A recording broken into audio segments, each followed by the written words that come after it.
How did it start? Well, essentially, I was after I finished my studies, I went to work in our family business, which was it's called Stonebridge Colleges, which my mother and father set up. So I'd been working in that business from about the age of 22 all the way until I was about 35, and essentially we just grew that business. And then just literally one day, the opportunity was presented to us to make a massive acquisition, and that acquisition was of the old learndirect that everyone kind of knows and remembers.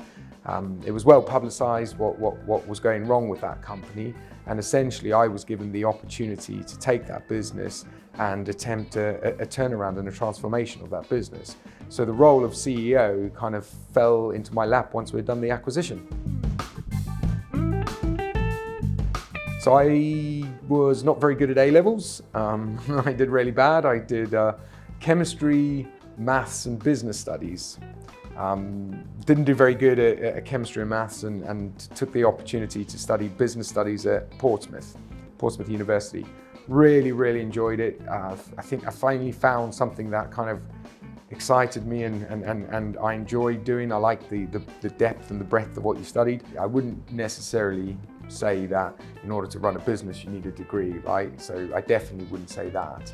But it does give you some of the tools, you know, especially around marketing, HR, accounting, finance. So I accept that. But in reality, running a business is a little bit more about instinct and passion and drive. And I found very quickly that I was really enjoying what I was doing. So I was enjoying sort of being the master of my own destiny. I was enjoying pushing stuff forward. And I actually really enjoyed the product, and the product is education. So I loved the idea that we went into work every day to change people's lives.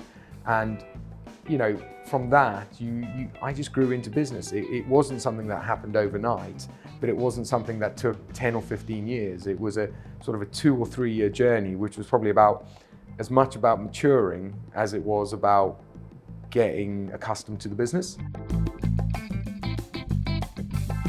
I'm definitely of the opinion that waking up early when the grey matter is fresh is the way to do it. So every morning, tend to wake up at about 4:30.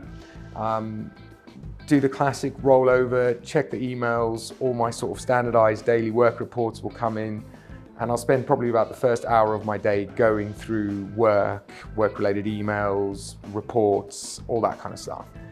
Absolutely religious with exercise, so between sort of 6 to 8 every single day will be exercise. My exercise allows me to focus on my work, it allows me to focus on my family.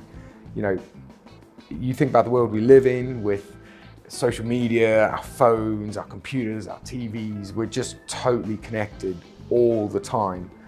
And I'm a total victim of that as well, you know, but what I get is every single day for 2 hours, I have no distractions, whether that's from my kids, my family, from my work colleagues. It's just pure me time. And that's the time that you listen to music and you just drone out and you just really start thinking about what you want to achieve for the day, the week, the month, the problems. Getting to work sort of 8:30 and then the day begins. And fundamentally, I guess as a CEO, you're doing all sorts of different things during the day. One day you're in HR, one day you're in finance, the next minute you're in marketing. So the actual role is pretty diverse in what you do. You know, I've got reports into me from lots of different functions within the business. I walk out the office about 6:30, go home. Another bad vice of mine, I'll then spend another half an hour on the treadmill just unwinding for the day. Back on the emails at about 8, and then I'll work until about 9, 8:39, and then hit the sack. Watch iPad for about 15 minutes before I fall asleep. But you won't catch me out of bed and asleep much beyond 9:30. You know, I've got a wife and 3 kids. We don't see that much of each other during the week, but I think that kind of works for everyone, to be fair. So, you know, weekends is really about the kids and family time and friend time. So, you know, it's the classic Saturday mornings, taking the kids to various clubs, Then we're back together for lunches on Saturday afternoons. We've got a great social circle, so we'll be socialising on Friday nights and Saturday nights. And Sundays, it's typically, we live right by the beach, so we're doing beach walks. We've got a dog, we take the dog for a walk. Unfortunately, it's nothing super exciting. It's just the kind of downtime and family time.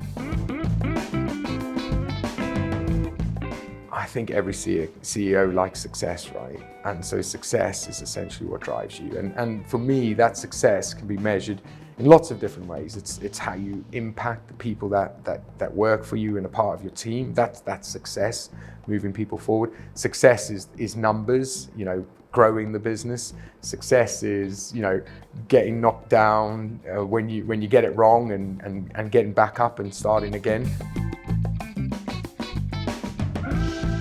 The thing I love about the business we're in and the business I'm in is there is no end.